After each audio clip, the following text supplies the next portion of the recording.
Mississippi. Welcome into another edition of Friday Night Fever. I'm Matt St. Jean. All divisions, all classes are in the playoffs this week. And is there anything better than playoff football? I'll answer for you. No. No, there is not. Our game of the week featured two teams with near identical records, two excellent quarterbacks, and long winning streaks to end the regular season. The Baldwin Bearcats and the French Camp Academy Panthers. The Bearcats have had a roller coaster of a season, only playing 5 games because of coronavirus complications. They ended the season at 5-3, but that was good enough to host a playoff game against the 6-3 Panthers. And there's Baldwin's quarterback Maddox Ritchie and French Camp's Calvin Johnson. Both showed out in this one. 14 all after the half. French Camp had the ball first. Here's a 3rd and long. Johnson refusing to go down, doing his best Lamar Jackson impression, eventually finds Landon rushing wide open for a big gain. What a play by the senior. He's committed to play at Navy. Kid is an absolute stud. A few plays later, Johnson fakes the handoff, takes a quick look downfield, and takes off towards the goal line. And like MC Hammer, you can't touch this, baby. Touchdown, French Camp. Panthers go up 20-14. Extra point, though, no good. Ritchie's turn now for Baldwin on the following drive. The senior drops back to pass, and Verizon, can you hear me now? Long distance connection to Blake McGoffey for the touchdown. Extra point was good, 21-20 Bearcats. After consecutive stops, the Bearcats added another Ritchie touchdown pass, then stopped Johnson and French Camp on 4th and 2 from the 2 with under a minute left to win 28-20. Baldwin gets the winner of Nanawaya Myrtle. We'll get to them later on. And there are the mighty undefeated Biggersville Lions facing off against the West Lowndes Panthers. They were looking for an upset. They didn't get it. After a West Lowndes 3-and-out, the first play for Biggersville is a grown man run by Goldman Butler. Butler bulldogging his way down the field, shrugging off Panthers left and right, gets ridden down inside the West Lowndes 20-yard line. Couple of plays later, freshman quarterback Drew Rousey calls his own number, goes right up the middle, untouched for 6 points. The 2-point conversion, however, no good. 6-0 Lions. Ensuing West Lowndes drive. I get faked out of my shoes on this play, but Cordarius McGee coughs up the football on the handoff. C.J. Johnson scoops the ball up, and the big man rumbles inside the Panther 10-yard line. Fast forward to 3rd and goal for the Lions. Rousey on the option chooses to keep it, and the decision, a good one. He scampers into the end zone for the touchdown. Biggersville rolls on to the next round. They'll play the winner of TCPS and Ashland. Let's go to Amory, the Chargers of Choctaw County, and the Amory Panthers. Really good game in this one, very back and forth. Here's Choctaw quarterback Tylen Carter calling his own number up the middle, goes 30 yards to the house. House call, people. Extra point good, 7-0 Chargers. On the Amory possession, quarterback Hunter Jones hands off to Charleston French, and mon ami, 12 yards. First down, Panthers. And here's Jones again to French, another 7-yard gain, almost to a first down. Amory, though, going to have to settle for a field goal, and these are always tricky in high school, but that is good. 7-3 at that point. Who won this one? Amory edges out the Chargers 27-26. Down the road in Nettleton, the North Panola Cougars making a house call to the Tiger Den. They're up 20-0 at this point. And here's North Panola QB QD Walls drops back, airs it out to Stephen Edwards for the 50-yard touchdown reception. 26-0 in favor of the North Panola Cougars. And here's Nettleton QB Davis Oswald. He's not giving up. Pass out to Xavier Dilworth, but he is picked off by quarterback QD Walls. Plays both ways. You got to love that. What a stud. Walls connects with his favorite target here again, Stephen Edwards. 30-yard completion. That's a first down for the Cougars. And QD Walls. QD Walls. That's not an easy one to say. That's a mouthful, but he gets all into that end zone. North Panola goes into Nettleton and rolls on to the next round, 41-21. All right, let's go to TCPS. The Eagles already up 41-0. They are a buzzsaw this year. That's not a really good idea to do that ever. And TCPS recovers the fumble. And here's the next offensive possession. There's Kai Holiday, one of the best players in the state. I don't care who you ask. Great pass. Dropping a dime, the Northeast Mississippi Community College commit. He can do it all. TCPS rolling. They go on to the next round, 62-0. They'll face off against Biggersville. That was a really good game early on in the season. We expect another good game. And here's Calhoun City against Manatachee. The Mustangs, they didn't win a game last year, but here they are in the playoffs. So that looks like a fumble to me. So Calhoun City, they take over. And Calhoun City, they were down 7-6 at one point in this game. But they are a very good football team, and they are very fast, as evident there. They go on to win big against Manatachee. Show me that score, 60-13. And on we go to Holmes County Central for the game between the Jaguars and the four-time defending state champion West Point Green Wave. And here's Chris Ivy rolling up to his left, lost up a Rainmaker, and I guess that makes Trey Ryland the umbrella catching that rain. Gets all the way down to the 1-yard line. Next play, handoff to Cameron Young. He barrels over the goal line for the Green Wave.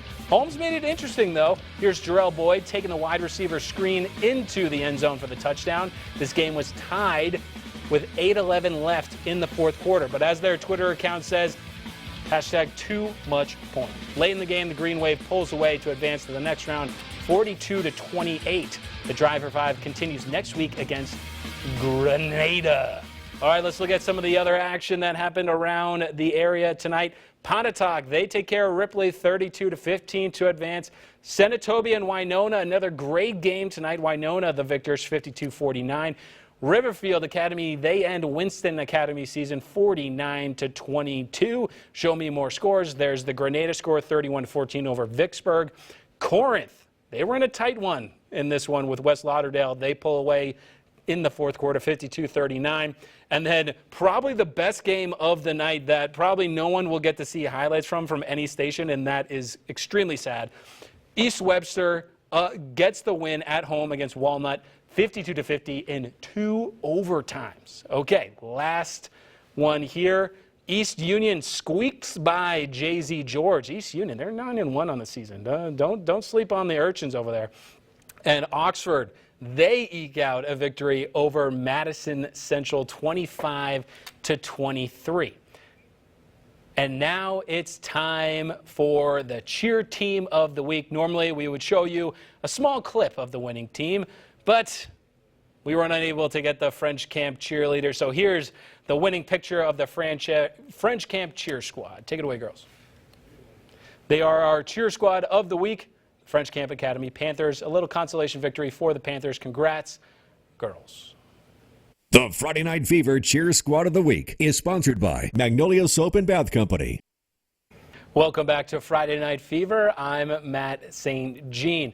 And Rhea Thornton, she's back in a familiar surrounding. She was at the Louisville, New Albany game. Should be a good one on paper, but was it a good game in person? Rhea Thornton, take it away.